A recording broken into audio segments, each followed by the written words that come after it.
Maing buntag mga kawapo no ni anasad mi dinhi sa Barangay Manalog, Malaybalay City. To nianhin na pud mi diri sa Kinapuntan Falls. Grabe kanindot kay sa falls diri no mga kawapo no. Uban ako akong anak og iyang mga barkada no, kuan mi kabuk, 7 mi kabuk. Pero naay duha na mga nakaapas nga taga silingan na mo sa Kalasungay no, kay nakaapas sila sa amuha na siyam gid mi kabuk, pero pito ra gid mi ang nagdungan gid pagikan dito sa Barangay Kanayan. Dito na mo gibili na mong motor dito sa Santulan, Barangay Kanayan. So nag-jogging walking na din mi dinhi paingon sa Barangay Manalog no mga kawapo.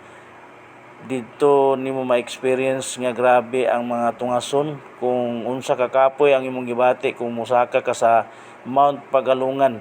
Dinhi na ko na-experience ang grabe ka kapoy dinhi gapon paingon sa Barangay Manalog no. Barangay Manalog 23 kilometer gikan sa Barangay Kanayan. So nakaabot mi dinhi sa Barangay Manalog gikan mi og alas 3 sa buntag gyud dito untop dito sa Barangay Kanayan. So nakaabot mi diri og alas 7 dinhi sa Barangay Manalog.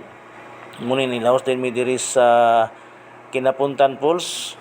Pero before mi naani diri nilagbok sa midaan dito sa barangay, bayad mi og 50 pesos kada isa namo.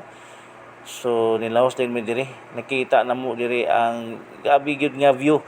Kay katong sa una pag anhin namo diri sa Kinapuntan Falls, kusog kayo ang baha adto mga kawapo no, dako kay ang tubig sa falls. Di wala mi nakanaog diri sa ubos. Karon naka-experience na gid mi nga nanaog na gid mi diri sa ubos gyud diri sa duol gyud diri sa falls na grabe kanindot gyud mga kawapo. Kung muanhi mo diri mga kawapo makaingon gid mo nga grabe gyud kanindot, wow gyud kayo. So ang akong advice sa inyo mga kawapo no, kung laag mo diri, kung kulang gid mo og ginhawa o power kusog nga mag-jogging mo paingon diri, jogging walking, pwede mo magmotor mga kawapo. Pag sakyanan makaabot kayo ang sakyanan diri sa Barangay Manalog. So ang ilahang dalan diri rough road lang siya, pero makaagi gid ang sakyanan og ang motor. O ayaw gid mo pagsalig sa inyong kagulingon nga kusgan mo, power mo, mag-jogging ra mo, walking paingon diri sa Barangay Manalog. Ayaw na lang yun kay na-experience yun nako, gi-experience gid nako kay atong pag-una namong pag-anhi diri nagmotor rami sa akong asawa.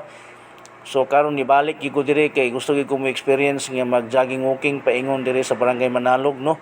Na-experience gid nako nga grabe ang tangason gikan sa Dumagungdong Falls. Subida na ginatanan paingon diri kanang bukid nga makita nimo diha. Subida gyud ka ana paingon dito parang makalampas ka sa bukid. Ang likod ana Barangay Manalog na. Grabe nga tungason. Pero kung motor sakyanan kaya kayo niya tungason. Kuan gid siya, subida gid siya. So karon nakaabot gid mi diri, nindot gyud kayo ang falls no, na experience gyud namo diri nga nakaanhi gid mi diri sa tungod gyud sa falls. So kay wala man siya nagbaha, kay wala may ulan. So nakita namo ang kanindot gid sa beauty sa nature no.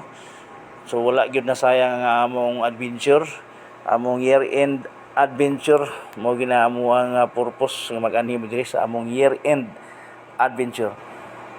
So lingaw kay ang among mga kauban no diri nag murag sangko gid sa langit ilang kalipay ba nga nakaana gyud sila dito sa tungod no, kay akon diri ra man gyud ko sa layo.